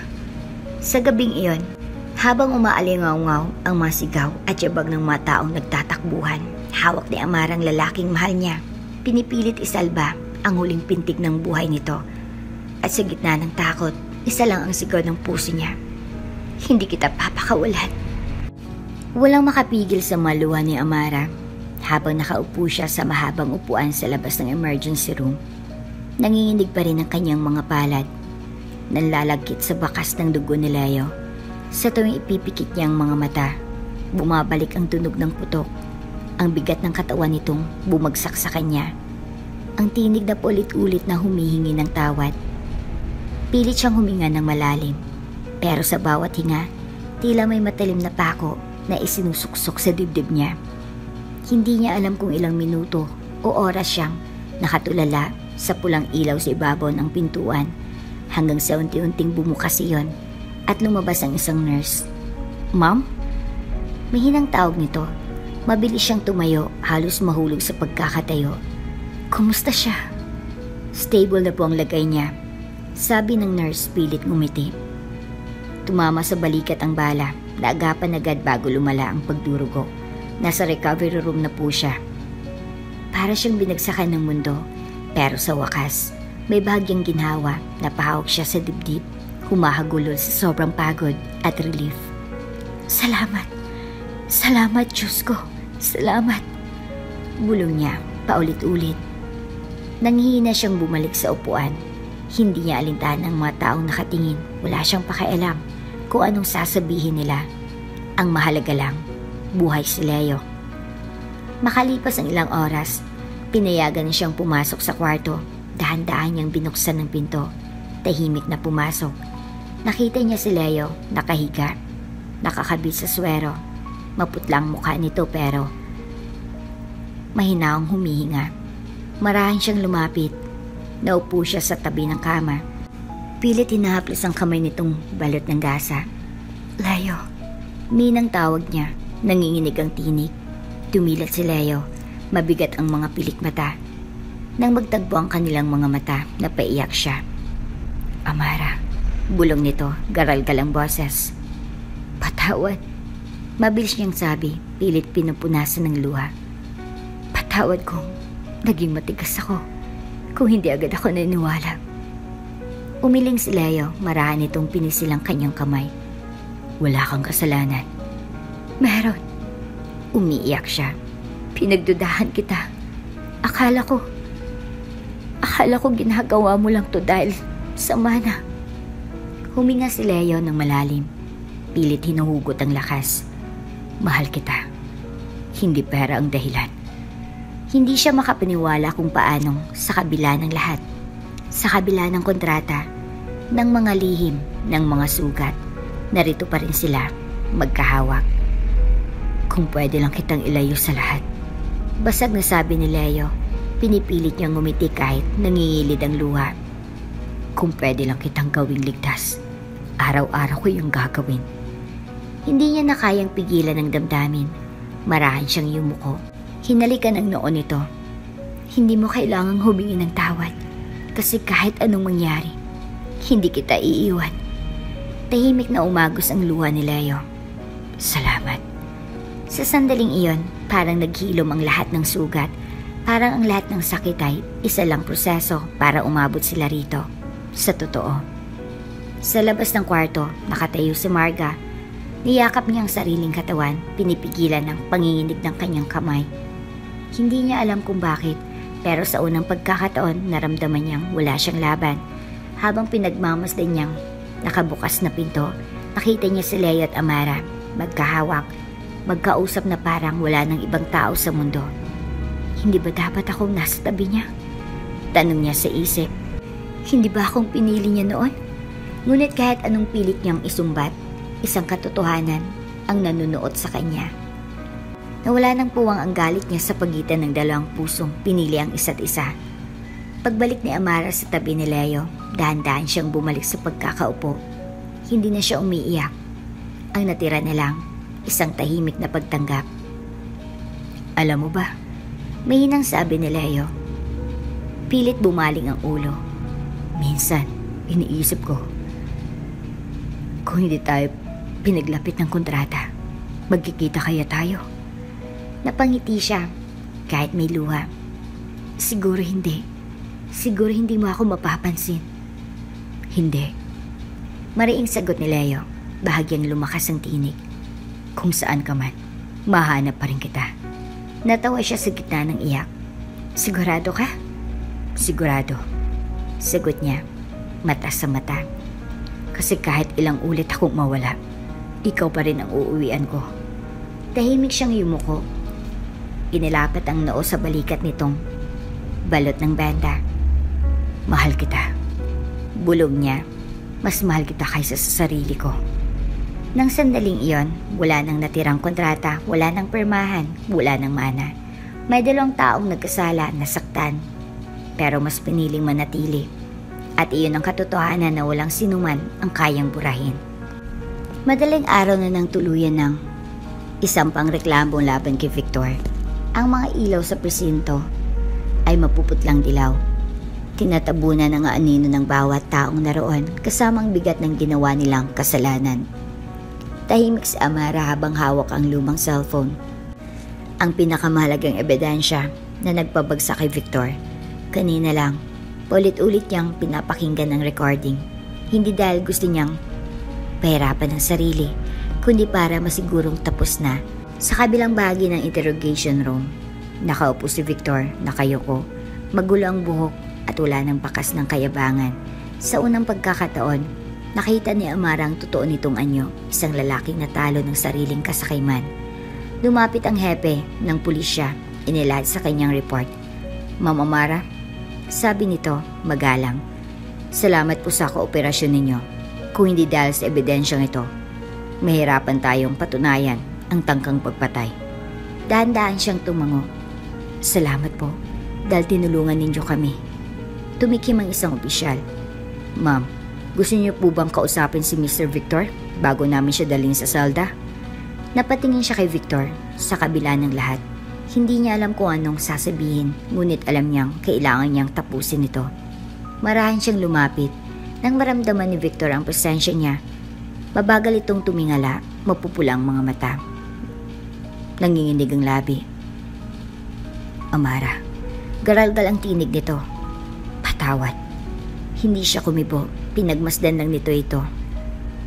Hinuhugot ang lakas para hindi mo bigay. Alam mo ba kung bakit ko ginawa lahat? Tanong ni Victor, humihikbi. Dahil sa kanya. Dahil kay Marga. Napakurap si Amara. Kay Marga? Tumulang luha ni Victor. Nang mawalan siya ng posisyon sa kumpanya. Nang piliin ni Leo na ipagtabuyan siya. Sa akin siya lumapit. Sinabi niya, kaya ko raw kunin lahat. Pera, kapangyarihan, pangalan, basta. Tulungan ko siyang ipaghiganti ang sarili niya. Nanginginig ang kamay ni Victor habang nagpapatuloy. Una, akala ko simpleng plano lang. Sirain si Leo. Sirain kayong dalawa, pero habang tumatagal, hindi ko na alam kung sino ako. Tahimik si Amara, ngunit sa loob-loob niya may kirot na hindi niya alam kung awa o galit. Akala ko, matutuwa ako kapag nawala ka. Basag na tinig ni Victor. Pero nang makita kong handa siyang mamatay para sa'yo, doon ko naintindihan na wala na akong panalo. Hinawakan niyang upuan sa harap nito. Pilit pinipigil ang luha. Bakit mo pinili ang ganitong paraan? Dahil duwag ako. Umiiyak si Victor na kayo ko. Dahil hinayaan ko, lasunin ako ng inggit. At ng isang babae, hindi mo lang pala ako minahal. Walang nagsalita, ilang saglit. Tanging hikbi ni Victor at mahinang ugong ng aircon ang umalingaw-ngaw. Hanggang sa lumapit ng isang pulis sa tabi nila. Kailangan na po naming dalhin siya. Tumayo si Amara, pilit tinikom lahat ng nadarama. Victor, mahinang sabi niya, hindi ko alam kung kailan kita mapapatawad. Pero sana, isang araw, matutunan mong patawarin ang sarili mo. Saglit na nagtagpo ang kanilang mata, walang galit. Walang pagtuturo ng sisi, kundi isang mahinahong pagtanggap na tapos na ang lahat. Dahan-dahang itinayo si Victor ng dalawang pulis habang inilalabas nito ito sa silid. Saglit na lumingon si Victor sa kanya, tila may gustong sabihin ngunit wala ng lakas para bigkasin. Sa labas ng presento, malamig ang hangin. Nakayuko si Amara, hawak pa rin ang cellphone, pinipilit pakalmahin ang nanginginig na dibdib. Hindi niya alam kung ilang sandali siyang nakatayo roon hanggang sa may mainit na kamay na marang dumampos sa balikat niya. Amara. Mabilis siyang lumingon. Si Leo, nakasuot ng itim na coat, maputla pa rin, ngunit nakatayo na. May banda ang balikat nito pero nakahawak na sa sarili. Anong ginagawa mo rito? Garag-gal ang boses niya.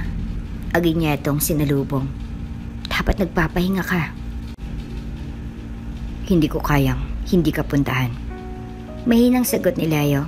Pinupunasan ng luha niya gamit ang mga daliri. Hindi ko kayang wala ako sa tabi mo. Hinawakan niyang braso nito. Pilit sinusuri kung okay lang.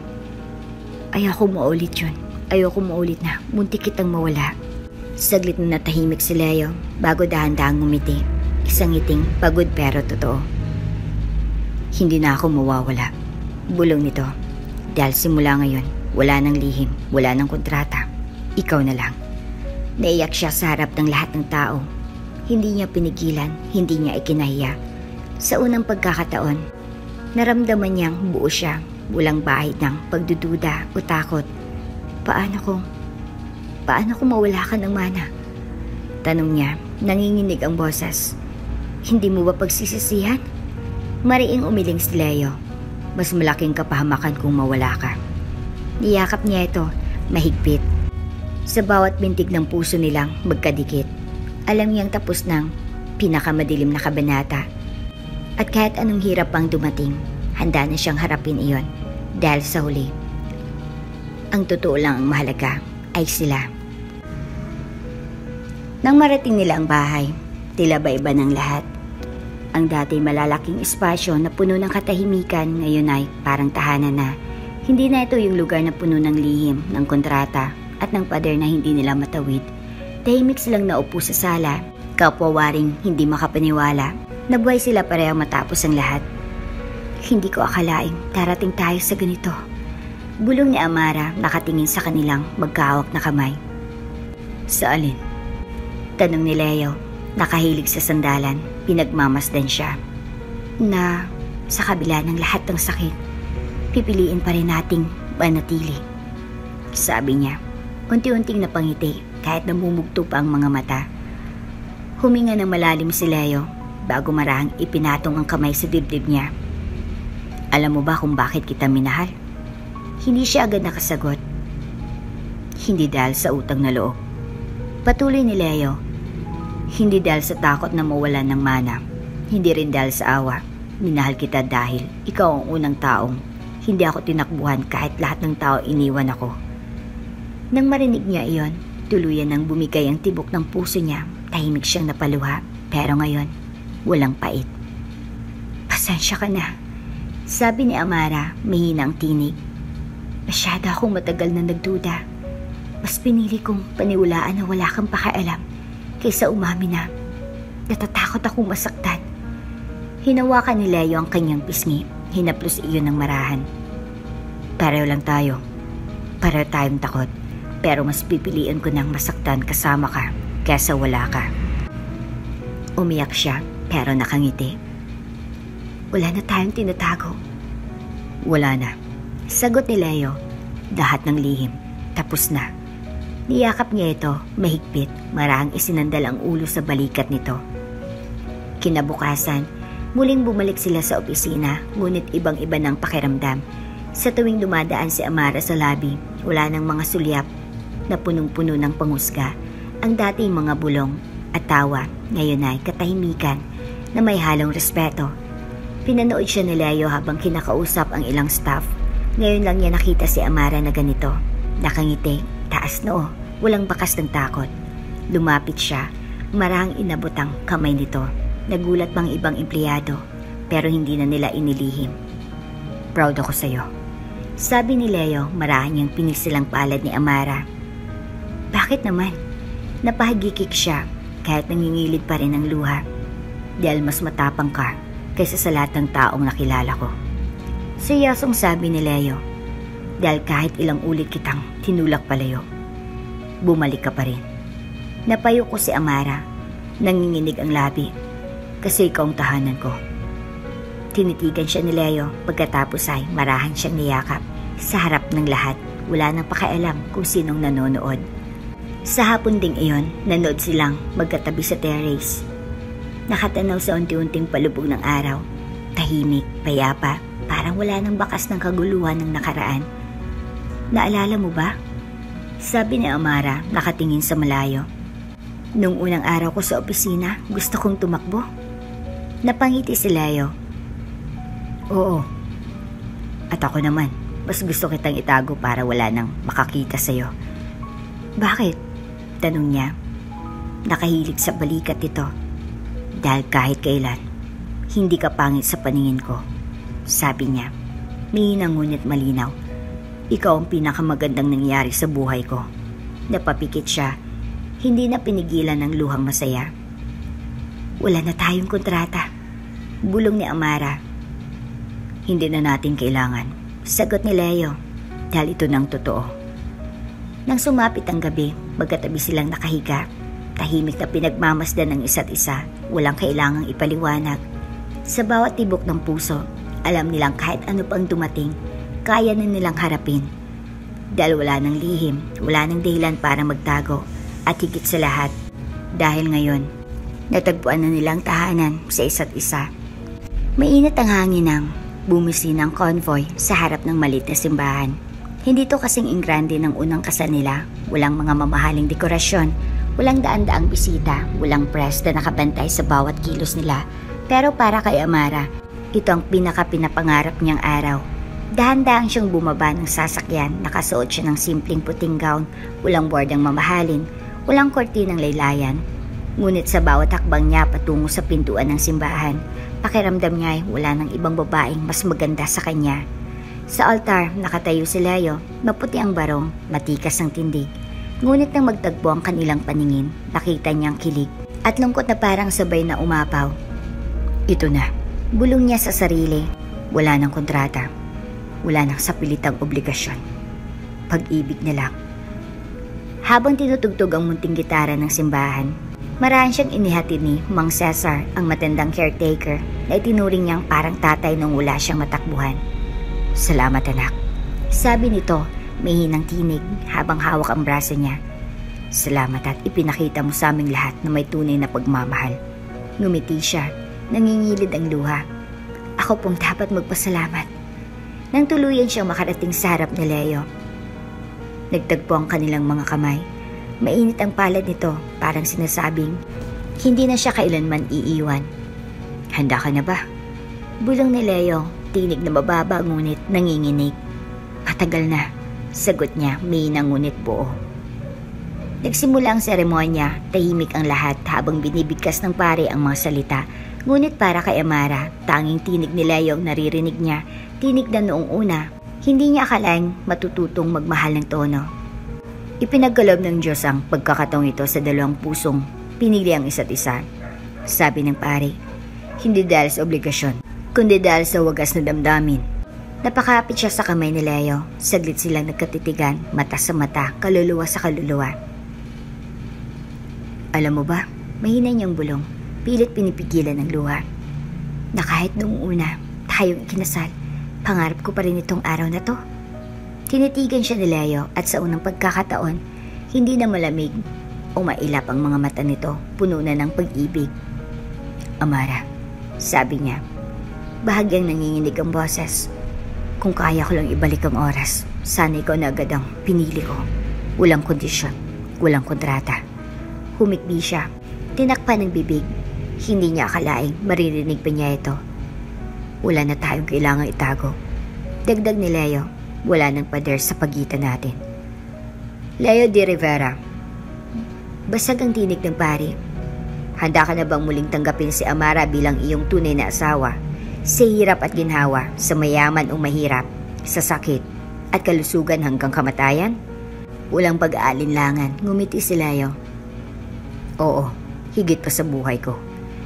Nagigting ang lalamunan niya. Nang siya naman ang tinanong, hindi niya na napigilang humagulhol. Amara, wika ng pare, handa ka bang tanggapin si Leo sa harap ng Diyos, sa lahat ng saksi bilang asawa mo at katuwang sa buhay? Pinunasan niya ang mga luha, tumango. Oo, tinig niyang garalgal at wala nang makakabago niyan. Nang ibigay na sa kanila ang singsing, nanginginig ang kamay ni Leo habang isinusukbit ang maliit na ginto sa kanyang daliri. Simbolo ito ng walang hanggang pag-ibig. Bulong niya, titig na titig sa mga mata niya. Hindi kita iiwan, kahit anong mangyari. Muling bumuhos ang luha niya, hindi na dahil sa sakit, kundi dahil sa kasiyahang minsan akala niya hindi darating. Sa ngalan ng Ama, ng Anak, at Espiritu Santo, sabi ng pari, nakangiti. Idinideklara ko kayong ganap na mag-asawa. Huminga siya ng malalim, pikit ang mga mata, at nang maramdaman niya ang mga palad ni Leo sa kanyang pisngi, tuluyan ng bumigay ang lahat ng itinatagong takot. Mainit ang halik nito, marahan ngunit puno ng pangako, isang halik na nagsasabing tapos ng lahat ng kontrata, isang halik na nagpapaalam sa lahat ng kasinungalingan sa harap ng Diyos. At ng mga taong saksi, wala nang makakapigil sa kanila. Nang lumabas sila sa simbahan, sinalubong sila ng palakpakan. Ang araw, unti-unti nang lumulubog, tinatabunan ng gintong liwanag ang kanilang mga mukha. Maraan siyang niyakap ni Leo mula sa likod. Inilipat ang pisngi sa kanyang sentido. Salamat, bulong nito, dahil hindi ka sumuko.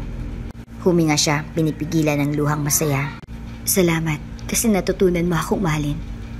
Sa wakas, naupo sila sa hagdanan ng simbahan, magkahawak ang kamay, tahimik silang pinagmamasdan ng paligid. Wala nang ingay, wala nang banta, at doon, sa payak na sandaling iyon, naisip ni Amara, wala nang mas mahalaga sa mundong ito, kundi ang pagmamahalang pinili, tinanggap, at ipinaglaban. At sa puso niyang dati laging takot, ngayon ay may kapayapaan. Totoong pagmamahal, walang lihim, walang kontrata. Sila lang hanggang dulo. At dito na nga po nagtatapos ang ating kwento. Hanggang sa muli, bago ka pa lang sa channel neto, ibang kwento ni Ate Jane, istorya mo, ikwento ko. Huwag kalimutang pindutin ang notification bell at subscribe button.